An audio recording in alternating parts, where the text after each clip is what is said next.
Hey guys, D-Cell back here in the Nerd Cave with another video for you today. Real sad news, director Joel Schumacher has passed away at the age of 80 about a week or so ago, and just wanted to do a quick video uh, as a kind of a tribute, show some of the movies of his that I own in my collection, talk about my favorite movie of all time, which he actually directed. So yeah, let's get started. Joel Schumacher made a wide range of different types of movies, different genres. He wasn't just the guy who put the nipples on the bat costume, right? Unfortunately, he's known for that, but he's done a lot more than that. Here's a copy of Batman Forever Blu-ray, and here's a really cool Japanese version of Batman Forever signed by Val Kilmer. Wish these were mine. They're not. They're my brother-in-law Jim, so shout out to him for letting me show these off on the video. But he's done more than this, right? Like I said, he's done a wide range of different types of genres. He's done horror. He's done drama. One of his earlier ones, classic, St. Elmo's Fire, classic 80s movie. Um, Falling Down, Michael Douglas movie, which is a great movie. I don't own these movies, so that's why I'm not showing it. Um, Here's Flatliners, which I actually do own on Laserdisc. Uh, so you go from Flatliners and then Time to Kill. So like I said, it's just an example of just a wide range of type of genres he did. Time to Kill, critically acclaimed, fantastic movie. Sandra Bullock, Matthew McConaughey, Samuel L. Jackson. Um, really fantastic film. So yeah, and like I said, I just wanted to showcase some of the movies. Unfortunately, that's it. I don't have a huge Joel Schumacher collection, but I do want to talk about my favorite movie of all time, which he actually directed. And if you've seen my videos before, you've probably heard me talk about it, but that movie is The Lost Boys. Hands down, best vampire movie, best 80s movie, best 80s movie. I just said that. I said it twice. Best movie ever. And that's just my opinion. It's always been in my top five. It's always been number one. I always go back to it. Um, but yeah, so just like I said, wanted to do a really quick video, just show you some of the versions of the movie that I own and some of the memorabilia. So let's get started. So The Lost Boys came out in 1987. I was 7 years old and loved it. I mean, clearly I didn't see it when I was seven. Um, the first time I saw it was actually on TV in the late 80s, so I probably was still kind of too young to watch it. But I do remember when the movie came out. So back in the day, when something came out on pay-per-view, there was a dedicated pay-per-view channel that just literally showed a preview of that movie that they were playing. I remember sitting there for hours just watching, which was essentially a preview of The Lost Boys over and over again. It's pretty much like a music video. Um, and just over and over again, I was like probably 8 or 9 years old. So the first time I saw the movie was when it came out on broadcast TV. I believe it was like ABC, and it was clearly the edited version. So I taped that, and here is the first copy of The Lost Boys that I owned, along with Superman 4. So, whenever I feel nostalgic, I will go ahead and pop this in when I'm in the Nerd Cave into the CRT and watch it with the glorious 80s commercials. So here is the first copy I've ever owned of The Lost Boys. Um, Here are the other two VHS copies I own. So I'll start with this one. This is the first one I got. And this is off of eBay. And I was kind of annoyed because the picture showed this, which is what I wanted. But this came in. I mean, it was like $6-7, so I couldn't really complain. But then I found, so this was like a re-release in 1998 of the VHS, like Warner Brothers, like greatest hits. But then I was lucky enough to find this one, probably at a convention, which is the original one. So the movie came out in 87. It came out on VHS in 88. So you can see some of the differences here in the back. So here's my VHS copies. And next one up, sorry, I'm like digging through a bunch of stuff here. here is my snap case of The Lost Boys, and actually this was the first DVD I've ever owned. My first DVD player was a PS2, and this is the first movie I ever picked up. I will leave a link in the description below to my Snapcase video collection. But yeah, if you don't remember Snapcases, this is what they looked like. Not much with the special features.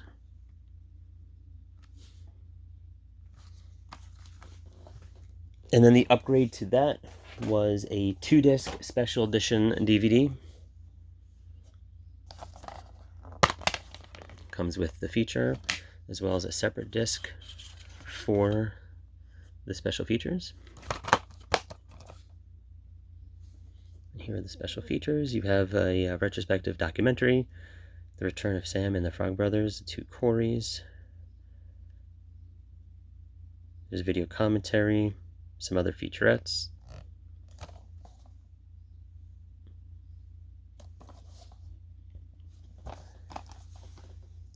And the last disc that I have is the Blu-ray, which is an upgrade to the 2-disc special edition, but it has the same featurettes.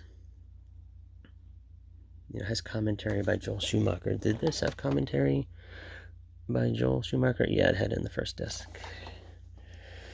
So yeah, I think it's pretty much the same thing, just a high-def copy. I also own this on digital. So next up is my Laserdisc copy of The Lost Boys. I got this on eBay.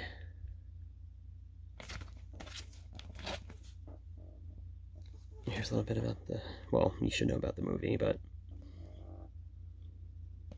here are the chapters. And I've kind of slowed down on buying Laserdiscs, but this is one of the earlier ones I picked up. Actually, the first Laserdisc I ever purchased was Fright Night. This may have been the second. Definitely cool to have. I should frame that. And to finish off the media is my CD of the soundtrack, The Lost Boys, signed by C. Tom Mack, also known as Gerard McMahon, who did Cry Little Sister. I met him at a Monster Mania convention a couple years ago, where he signed this. A few years back, Tom Capello, the real oily dude who plays the sax, he was supposed to be at a Chiller convention, and I was going to have him sign this as well. He's saying, I still believe, but he, I think, left early, and I only was there for one day, so was not able to pick him up. But yeah, so when I was talking earlier about the preview I just watched over and over again, they were playing Lost in the Shadows just on a loop. Love that song. Really good album. I think I actually really like, so the People Are Strange version here, I know it might be, let me fix this so you can see it better. There we go. I don't know, maybe it's sacrilege, but maybe because I've just always heard that version of it, I prefer it. Same thing with Don't Let the Sun Go Down on Me. These are the versions I know so much because I've watched this movie my entire life almost. Yeah, I don't think there's one bad song on this. Again, I'm a little biased. He also produced a Lost Boys musical, signed that as well. So that's kind of cool. And next up, into the memorabilia, we'll get into the pops. Now, I'm not a big pop collector anymore, but when I see something I like or see something I want to get signed, I pick it up. First one up is Sam, my Sam pop. This is really cool.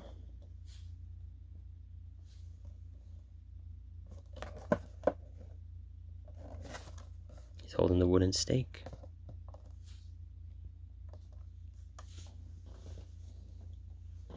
Next one is my Michael Pop. And he's holding the wine. It's not wine. It's blood.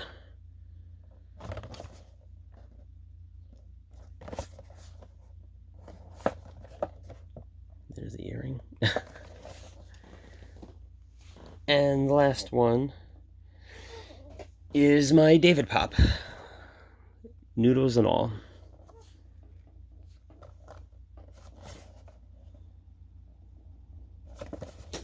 Now, unfortunately, I was not able to pick up the Edgar and Allan Frog Brother 2-pack.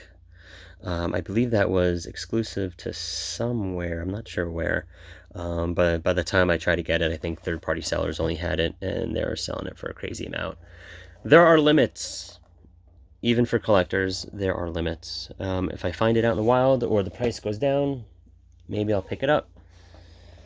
And last but not least is my mini poster of The Lost Boys, clearly, because that's the movie we're talking about.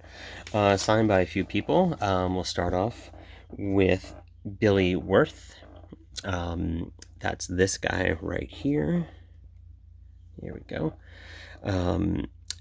And yeah, he signed it. He put a couple different quotes from the movie.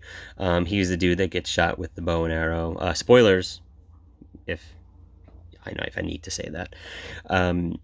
So yeah, this is actually one of my favorite parts of the movie. I've talked about this in another video, where I mean it's kind of dumb too. So Sam shoots him with a bow and arrow, misses. He thinks he gets him. Guy pops up and he says, "You miss, sucker."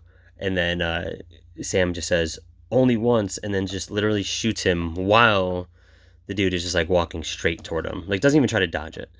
Then he, falls into the stereo and blows up, and Sam says, "Death by stereo." I mean, the dumbest and the greatest line and scene of the movie, all in one. So I do enjoy that. So it's cool to meet him, and he was really, really cool to talk to. Next one up, of course, is Jameson Newlander. He signed mine. Holy shit, it's the Attack of Eddie Munster, which is really cool. And he was really cool too. I talked to him for a while actually, and if he says that if you, he offered that if you followed him on Twitter, he'd give you like a free signature. So of course I did it, and he gave me this bad boy, which is really cool. So I just have to now, I know Corey Feldman does some of these, so if I ever see him around, I'll make sure to bring this and get that signed to complete this one, which is really cool. And of course, I'll have him sign this as well. And last but not least, of course, is Jason Patrick. Signed it, David, best of everything, Jason Patrick, which I think we made fun of the entire weekend at the convention. This was at a Monster Mania convention. And yeah, he was very serious. He's like very serious. He's an actor. He's an actor.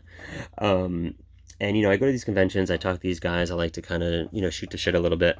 And he's very serious. I asked him how Jamie Gertz was. He said doing very well. In fact, I think they keep in touch still, which is kind of cool. He told me a little bit about that. But yeah, some people will put a line from the movie or just his name, but no, best of everything. So that convention year is known as the best of everything convention between me and my brother-in-law. So still definitely cool to have.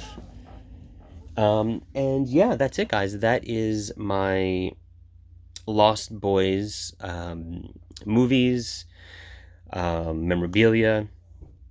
I am forgetting. So I do have in 2016 they came out with a comic book, The Lost Boys, which is a sequel to the movie, much better than the sequel that we ended up getting, which was, I think, The Tribe and the Thirst, which I actually don't have. I know there's a Blu-ray 3-pack that comes with the original movie and the 2 sequels, which, I mean, maybe I'll just pick that up. It doesn't go for a lot of money. I think it's like $10. Terrible sequels. I mean, the best part of those sequels was in the first one, Corey Feldman, and then even Corey Haim showing up at the end. Unfortunately, he's passed, but yeah, not great. I think I remember The Thirst maybe being a little better, but it's been years. But I'm falling down a rabbit hole. This is what I do when I talk about The Lost Boys. I fall down a rabbit hole. Next, I'm going to start talking about the sequel that should have happened, which, maybe I will. So, but let's get back. Let's get back to the comic, right? So the comic is a 2016 comic. Pretty good, not great, but like I said, better than the sequel that we got.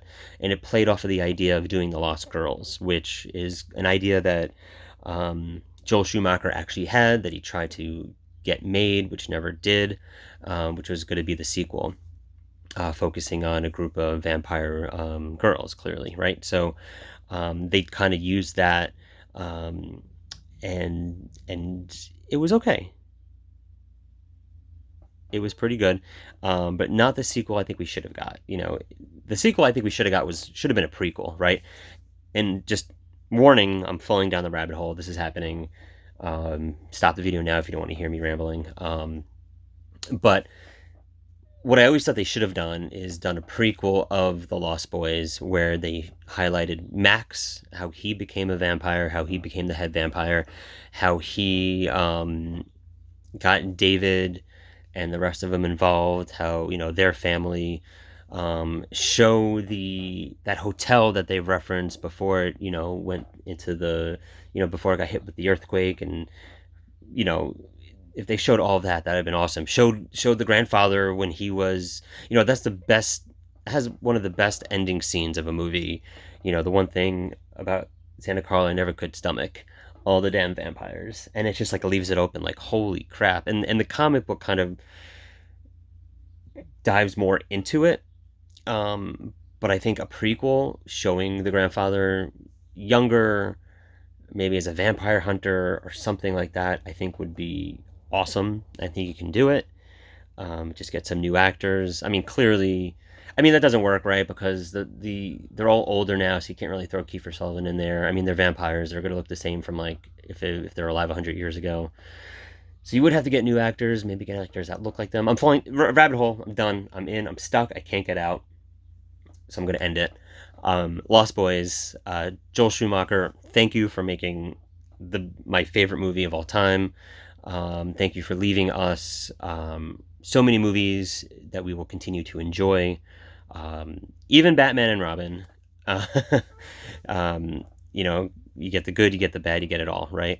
But again, thank you for checking out the video. Please subscribe if you haven't done so already. Hit the like button, hit the bell, do all that stuff. Let me know what you have. Let me know how you like the movie. Let me know what memorabilia you may have. What's your favorite Joel Schumacher movie? But yeah, it's a D-Sol. Thanks for stopping by. See you later.